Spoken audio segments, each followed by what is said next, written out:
This seventh chapter from paper 1 line M1 का ये seventh chapter है line. हाँ, important points belongs to this chapter. देख लो ये क्या है important points from this chapter. In case of CET, MCQ के लिए most IMP points है. MCQs for simplification of MCQs, important chapters from seventh chapter line. देख लो क्या है ये. You know very well from according to your theory, you know very well vector equation of line, right?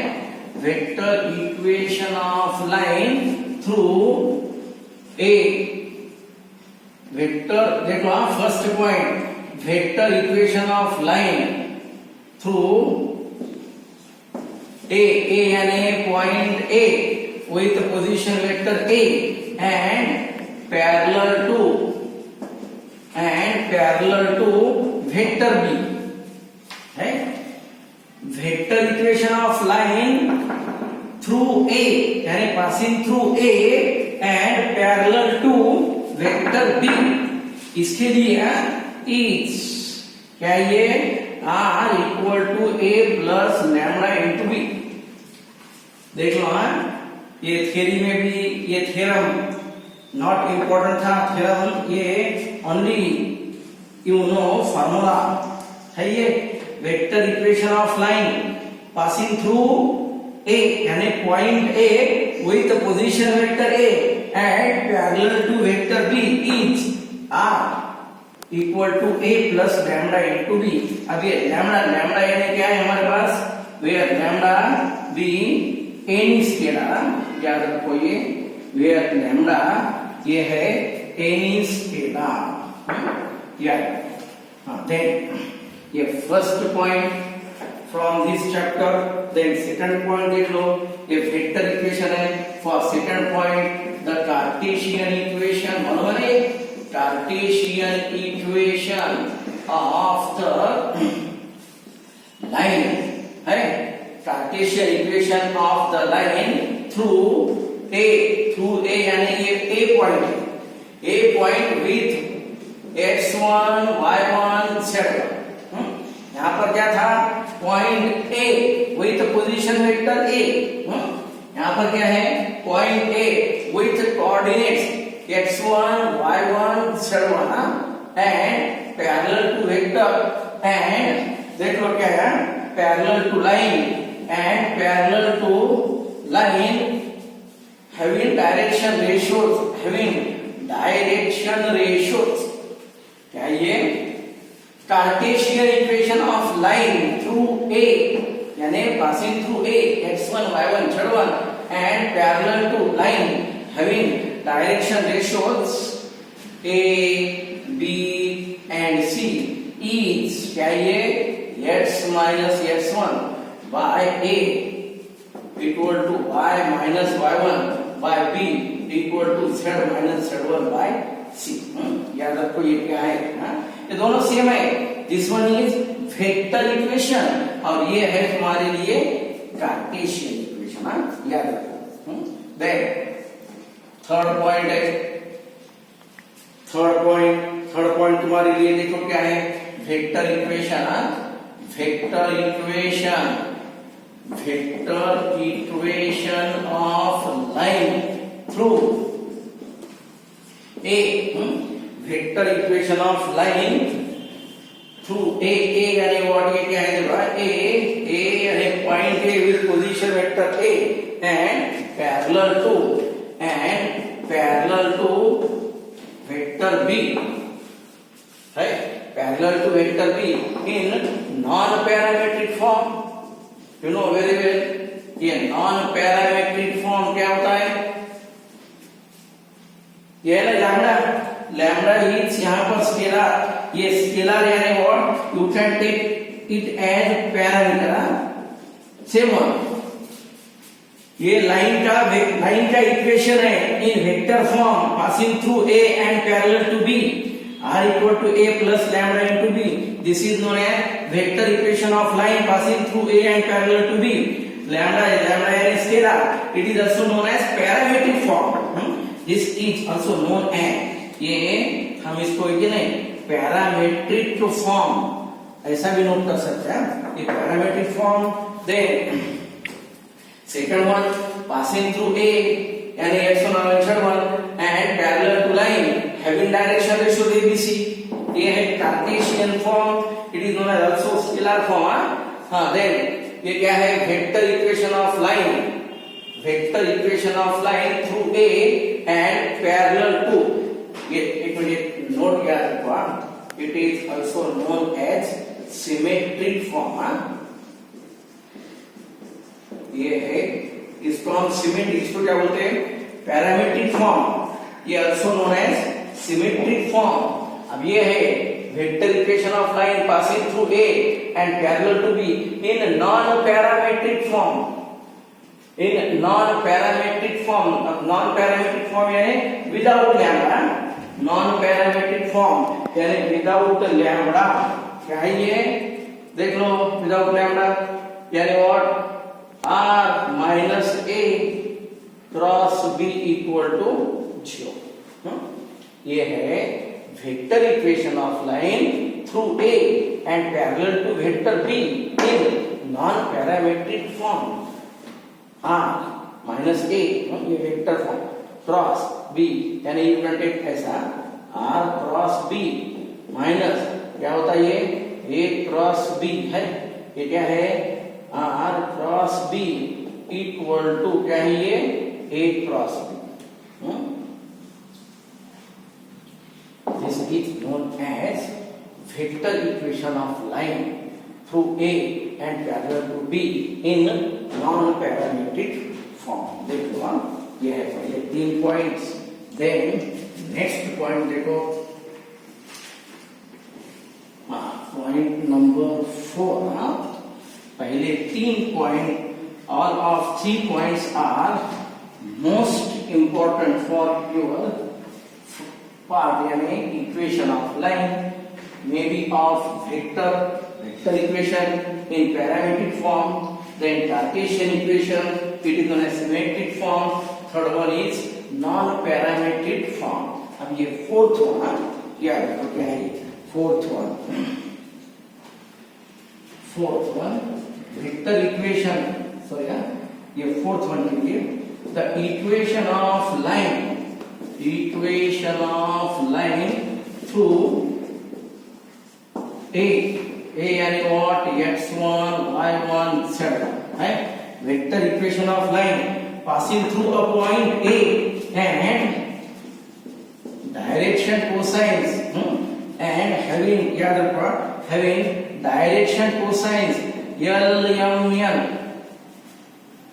having direction cosines LMN is है ये x minus x1 by L, y minus y1 by m and z minus z1 by L. मालूम है ये हमारा ये Cartesian form मालूम है यार.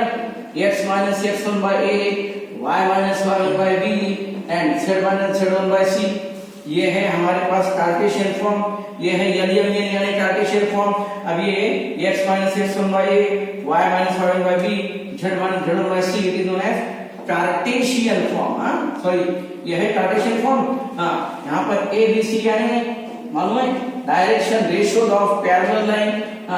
You know very well by r. यहाँ पर r से डिवाइड करो, यहाँ पर r से डिवाइड करो, क्या मिलता है हमें x minus x1 by a by r यानी L direction cosine.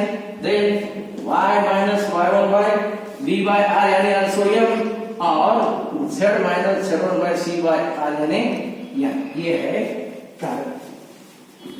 Equation of line through a with direction cosines L m n. Then next fifth one vector equation of line through origin. देखो vector equation of line through origin and parallel to parallel to vector B, ये है vector equation of line passing through origin and having and parallel to vector B is, क्या ये मालूम है ना, r equal to lambda into B, है ना, ये मालूम है तुम्हें। पहला फॉर्म, पहला vector equation of line passing through क्या है, passing through A and parallel to B, ये वाला vector equation of line passing through A and parallel to vector B, ये है हमारे लिए पैरामीट्रिक फॉर्म और वेक्टर फॉर्म, है ना। ये ओरिजिन यानी ए एब्सेंट है ना, ये ओरिजिन यानी ये यहाँ पर एब्सेंट है, it is known as vector equation of line passing through origin and parallel to vector B, ये है तुम्हारा fifth point, vector equation of line passing through origin and parallel to vector B. Then then sixth one, point number 6, देखो क्या है, the coordinates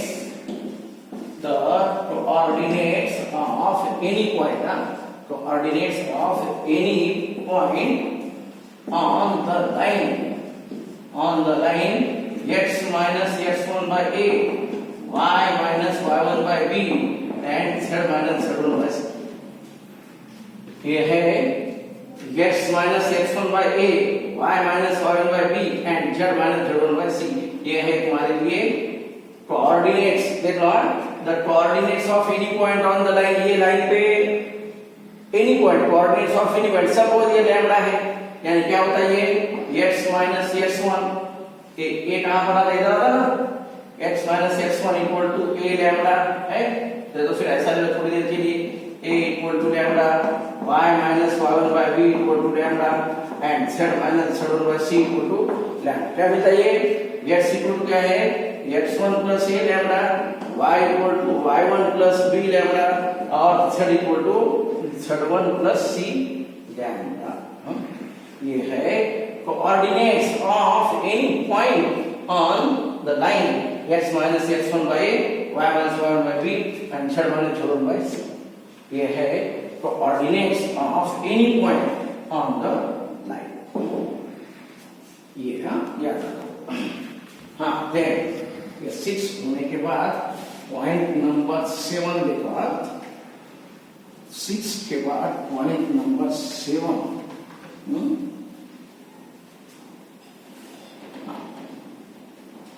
ये है coordinates, any के लिए मोस्ट इंपॉर्टेंट पॉइंट था, coordinates of any point on the given line, ये formula हमने बहुत बार यूज करे वाला है। देन नेक्स्ट वन, ये पॉइंट नंबर 7 के लिए देखो, पॉइंट नंबर 7 के लिए, हाँ देखो, the vector equation of line, vector equation of line क्या है ये, through a passing through a, vector equation of line through a यानी passing through a and b, दो पॉइंट है हमारे पास। Vector equation of line passing through a and b, यानी a and b are points and small a, ये vector a और ये vector b are position vectors है। देख लो, each r equal to a plus lambda into b minus a, यानी हमारे ये line पे डायरेक्ट दो पॉइंट है ए और बी, इसका डायरेक्शन रेशियो यानी व्हाट, बी माइनस ए होता है ना, बी माइनस ए यानी डायरेक्शन रेशियो, ये लाइन के रेशियो और पैरेलल लाइन के ratio same, therefore B minus A, ये लाइन को पैरेलल लाइन ये है, दोनों के रेशियो सेम, यानी you will get B minus A. This is known as vector equation of line passing through A and B is where a and b, क्या ये lambda b parameter, याद रखो, equation of line passing through two points in parametric form, ऐसा ले सकते हैं, ये है पैरामीट्रिक फॉर्म। हाँ, देन उसके बाद सिमिलरली फॉर उसके लिए 8 के लिए वेक्टर इक्वेशन, क्या ये अभी वेक्टर होने के बाद Cartesian, the Cartesian equation of the line, क्या ये Cartesian equation of the line through सा पॉइंट है x1 y1 z1 and x2 y2 z। Suppose ये a और ये b। The Cartesian equation of है ये Cartesian equation of line passing through a and b, दो पॉइंट में से जाने वाली लाइन, उसका Cartesian form x minus x1। अब मालूम नहीं है a यानी व्हाट यार, x minus x1 by a, y minus y1 by b, z minus z1 by c। a यानी what, direction ratio. a b c यानी डायरेक्शन रेशियो क्या है ये, x2 minus x1, y2 minus y1 और z2 minus z1 है। ये है direction ratio, correct. x2 minus x1 है, x2 minus x1, हाँ। देन क्या ये y minus y1। अब b के लिए ratio what, y2 minus y1। तो ऐसा भी ले सकते हैं इसको, y x1 minus x2, y1 minus y2, then z minus z1 by z1 minus z2। These are known as, ये है x1 minus x2, y1 minus y2, z1 minus z2 यानी डायरेक्शन रेशियो। क्या करना, हाँ। उसके बाद ये जो है पॉइंट नंबर 9 के लिए याद रखो क्या है ये, the vector equation of line passing through, ये passing through a and b, passing through a and b है in non parametric form। ये है in non parametric form। 9th point देख लो, the vector equation of line passing through a and b in non parametric form। क्या है ये non parametric form के लिए, देखो r minus a cross b minus a था नहीं। पैरामीट्रिक फॉर्म, ये नॉन पैरामीट्रिक फॉर्म था पिछले बार का, r minus a cross b passing through a और पैरेलल टू b ऐसा था। लेकिन ये क्या है, passing through a and b, parallel यानी b माइनस a। ये लाइन के रेशियो क्या है, b माइनस a यानी parallel to b minus a। क्या होता है ये, r माइनस a है। हो सकता है तुम यहां से यहां ऐसा ले लो, r cross b minus a है, देन माइनस यहां से यहां a cross b minus a, ऐसा भी ले सकते तुम, r cross b minus a equal to a cross b minus a। ये है तुम्हारे लिए, ये लो same. This is known as vector equation of line passing through A and B in non-parametric form। याद रखो, this is known as non-parametric form। उसके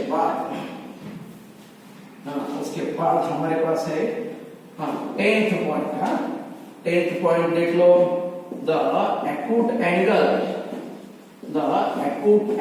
between the lines, line का इक्वेशन r इक्वल टू है a plus lambda into b1 and r equal to a2 plus mu into b2 है। Acute angle between the lines, ये दोनों line vector form में है, r equal to a1 plus lambda into b, r equal to a2 plus mu into b। Acute angle between the lines in vector form is cos theta. Number क्या है, according to your theory formula, b1 into b2 यानी dot product bye, ये क्या होता है, ये mod b1 into mod b2। ये है cos theta. Using cos you will get sin, tan, then sec, cosec और cot। याद रखो सब जन, ये cos के लिए हमारे पास फार्मूला है b1 डॉट b2 है ना, b1 dot b2 by mod b1 into mod b2। ये using cos you will get sin, cos, sec, cosec and cot। any trigonometric functions of angle will be from this formula। then ये क्या है, point number 11 देखो। अब the acute angle between the lines lines देखो कौन सी form में x minus x1 है a y minus y1 y a1 b1 then z minus z1 by c1 और and क्या ये x minus x2 by a2 y minus y1 by b2 और z minus z1 by c2 ये है the acute angle theta between these two lines no याद रखो is क्या है ये cos theta को क्या है ये a1 a2 plus b1 b2 plus c1 c2 by under root of a1 square b1 square आणि c1 square under root of a2 square b2 square आणि हे c2 तर हे आहे तुमचं cos theta. This one is cos theta. Again, using cos theta, you will get any trigonometric ratio of that one. And